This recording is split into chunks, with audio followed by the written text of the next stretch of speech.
welcome back to Life and Style with Tabby and Jill. We can't believe how quick the weeks fly by. It's amazing. It is crazy, but we're back. So why do we do this? Honestly, we just want to make style as simple as possible, and we know that everybody is so busy, so we want to do all the work and the research and bring everything that we find back to you. And for us, we just get to do what we love. So, Exactly. We're having a great time doing it. We sure are. So in today's video, we want to help you determine what body type you are. We realized after our fashion video a couple weeks ago that a lot of people have no idea what their body type is. And we think it's really important to know that and to understand your body type, because the way you dress really should be dependent on your body type. Because if you dress for your body type, you'll feel much better in your clothing and it makes shopping easier too. Absolutely. You're more tuned in to what you need to look for. Exactly, it makes a huge difference. Yeah. So today we're going to teach you how to measure and find out what your body type is. Okay, so in determining your body type, you need to take some measurements, and that would include 4 different measurements. So all you're going to need is a soft tape measure.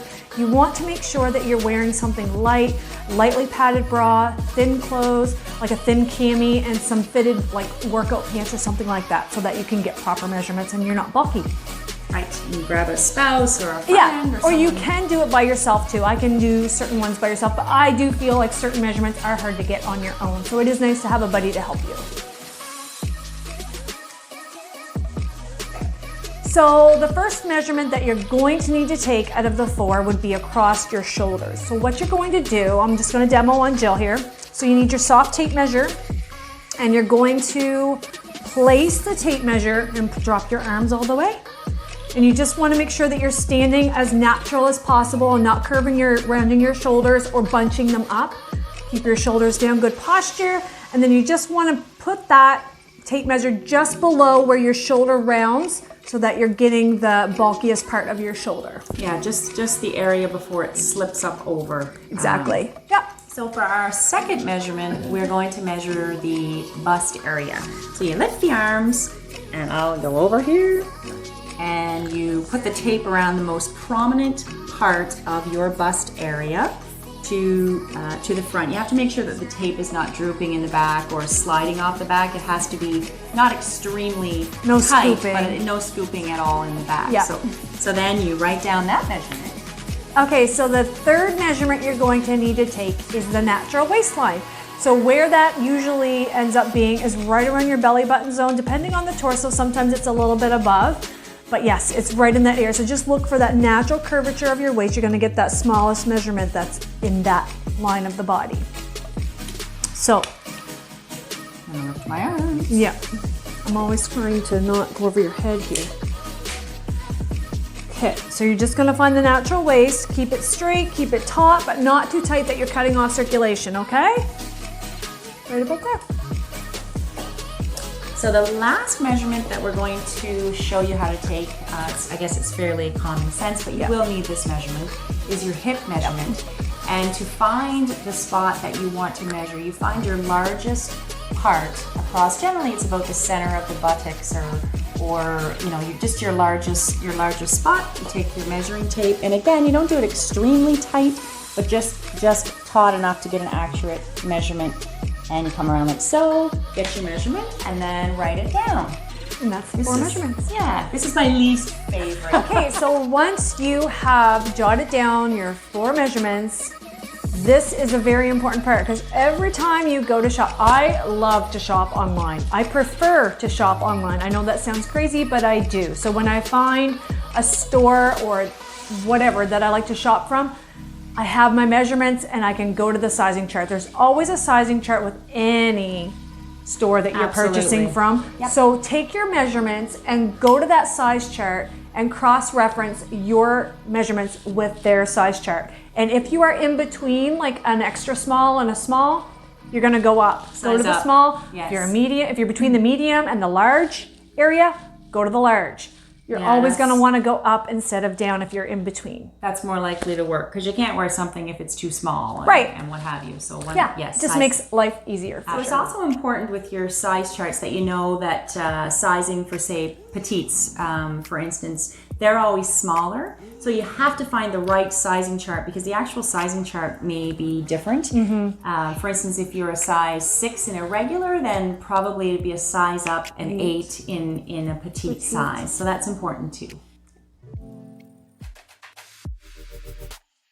So I think it's really important to know that with body types, there's all types of body types, but everybody and every body is different.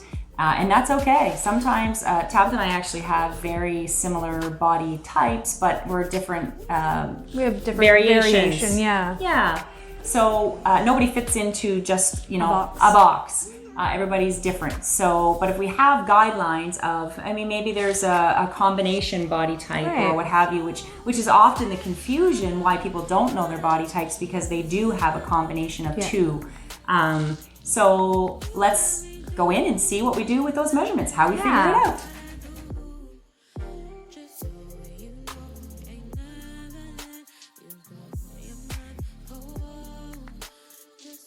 Okay, so for the first body type, the inverted triangle, so to determine that if your measurement of your shoulders is 2 inches larger than your hips or your bust is 4 inches or larger, then you're an inverted triangle.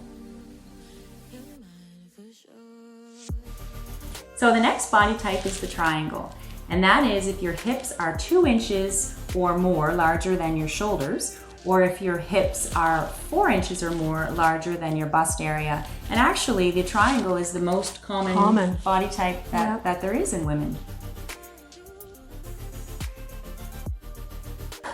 Okay, so the next body shape is the circle. So what we mean when we say that, how you would determine that is from your waist measurement. If your waist measurement is the biggest measurement of the 4 in total measurements that you took to determine your body type, then you are considered a circle body shape.